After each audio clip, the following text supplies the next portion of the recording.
What's going on, everybody? Welcome back to the LTQ Wrestling Crew. Saturday night's main event took place. Sorry I haven't really been uploading a lot of long-form content.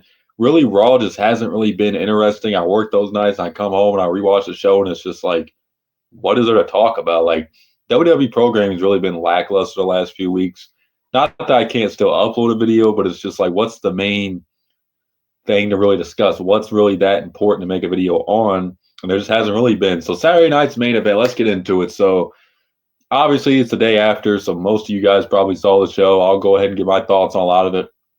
Seth Rollins and Braun Breaker against CM Punk and Sami Zayn kicked off the show. And a lot of these matches on Saturday night's main event aren't going to be 25-minute classics. They're not going to give them a lot of time. There's a lot of commercials throughout the show.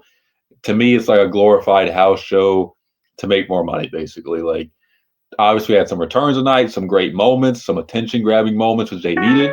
But it's also like, if you expect to see like an all-timer match, you're not going to see it on the show. It's basically like a Raw, but on like a bigger, I guess, platform. I don't know how to describe it. But this tag team match went about 15, 20 minutes. Back and forth. Great action throughout. CM Punk did a code red. That threw me off guard. Braun Breaker looked impressive. Everybody looked impressive in this match. Sami Zayn ends up getting pinned by Braun Breaker, and that wraps up this match as Braun Breaker and Seth Rollins get the win thanks to Bronson Reed, who makes his return, and he attacks CM Punk, and he gets in the ring, and he's looking at Seth Rollins and Braun Breaker, and we all know the history him and Rollins have, and their great match against each other, and how he destroyed Seth Rollins with like 8, 9 tsunamis. They look at each other, and Rollins starts smiling, and he hugs them, and Braun Breaker and Paul Heyman are like, whoa. And Bronson Reed joins Seth Rollins' group, and we have him, Paul Heyman, Seth Rollins, and Braun Breaker in this new group. It was a shocker. It was a name that nobody really thought of when you discuss names online, or just possibilities of who could join this group. Would it be a woman? Would it be a male? Who would be the new member? And Bronson Reed's been out he's been out for a minute with an injury, and now he's back. And he's right back into the relevant scene. You can tell they're high as hell on Bronson Reed, as they should be. He's fantastic. And now he joins forces with his former enemy.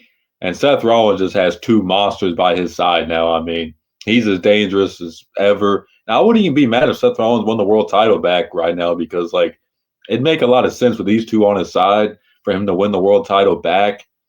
I mean, I wouldn't hate it. So we'll see. And I think this is a brilliant, brilliant move by WWE to have Bronson rejoin the group, because it just, I mean, there's a lot of other names you could throw in the hat there, but man, you put two monsters next to Seth Rollins, you got Paul Heyman there. I mean, that group's as good as it's going to get right now. I don't know if they're going to add another member at this point. They don't really need to, but what a moment. I thought it was excellent booking there. So next match, Zelina Vega against Chelsea Green for the Women's United States title. And listen, they didn't give this match a lot of time. I'm sure they did this to kind of prove a point, because there's a lot of complaints about how there's no women matches on the card. It was a last-minute addition, and WWE's probably like, oh, everybody wants a women's match? Okay, we'll give it 5 minutes. It was bad. I mean, and I like both these women. But Zelina Vega, most of you saw it by now. She botched the 619. It was Tamatonga levels of bad. And then she kicked Chelsea Green in the face after. I don't know what she was even thinking with that. Like, she was trying to save herself more than her opponent at that point. And she just kicked pretty much Chelsea Green right in the nose. And Chelsea Green was bleeding immediately. And she's busted open. Zelina hits her finisher, and the match is over. And it was a match on the card. It wasn't anything you're going to remember or want to remember. Zelina looked horrible in this match. A lot of fans are already calling for her to lose the championship. I wouldn't go that far yet, but that was a very, very bad botch by her. I mean, you for one, why is she even doing the 619? I don't really see why. You know, there's Io Sky, to me, is the only female I really see using it at this point. Zelina don't really make sense. I don't know. I'm not really a big fan of it. If you can't even pull off a move like that, then what's the point? You know what I mean? So Zelina retains. Who knows if this is the end of the road for Chelsea in the U.S. title scene, but we'll have to see. So next match is really for comical reasons. R-Truth against John Cena. No title on the line or anything. John Cena comes out. He's cheered / booed. And then R-Truth comes out with John Cena's entrance. He's wearing the Ron Cena shirt, all this other stuff. And I thought that was great. I mean, R-Truth's one thing about him, he's always going to make everything funny and great. So I'll give him credit for that.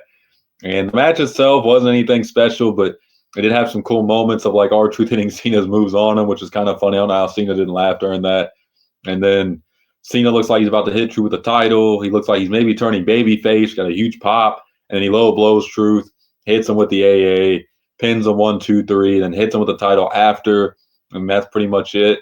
But this match accomplished a lot because it showed that Cena has had second thoughts. We've seen it before, but he's had second thoughts about this heel turn, and he sees some of his old self in R-Truth about how the fans love him and respect and all that. So this match did everything it needed to accomplish. It wasn't going to be a classic. It wasn't going to be a great wrestling match or anything. It was just kind of more of a story-based match, which that's fine. I mean, Cena doesn't have to have dream matches or anything. Like, he don't even really do that much in his matches anyway. So this was perfect to me. No complaints.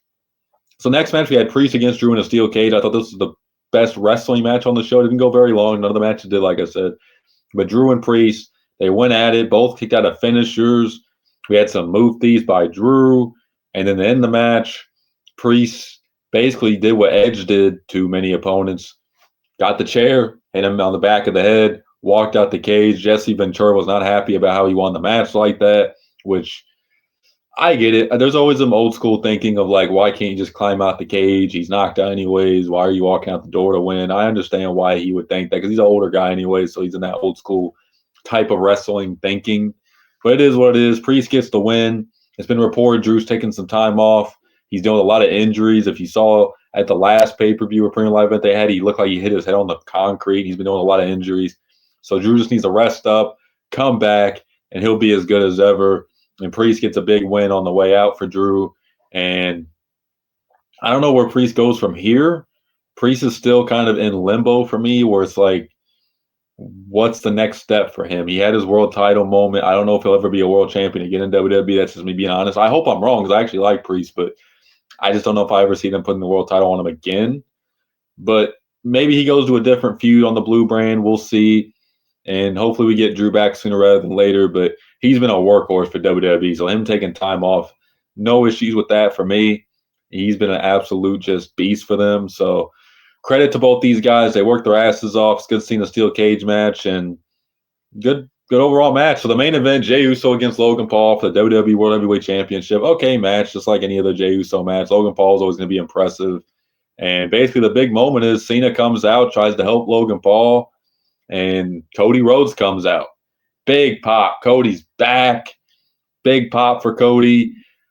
You know, the crowd was chanting, "We want Cody." They kind of were hoping or figured, you know, he would come out, and Cody makes his return. He's pretty much picks up a mic and says, "You're not ruining anything anymore," and it sets up a tag team match for Money in the Bank. So Jey Uso retains. Looks like he will not be defending the title, him or Cena, at Money in the Bank, which it is what it is there. But overall, this show was solid. I mean, it wasn't going to be the greatest show of all time. None of the Saturday night's main events were or are. It's really just a glorified house show or glorified Raw. And a lot of commercials, short matches. It's on national TV, so it's going to have the commercials, a lot of commercials. But overall, I thought this show met my expectations. I didn't really have too much expectations, but, you know, at least we got some good stuff on the show. Like the Bronson rejoined Rollins and Braun Breaker. We got Cody Rhodes coming back. We got Cena and Truth, which was cool. Obviously, there were some duds like the Zelina Vega and Chelsea Green match, but those are always going to happen on every show. So hopefully you guys enjoyed this video. Make sure to like and subscribe for more short content, video content. If you guys like gaming, me and QJ also do gaming. Links in the description, QJBGaming, and mine is BDJGaming, which I've been uploading a lot of MLB The Show content. So if you guys are interested in that, make sure to check that out. Peace.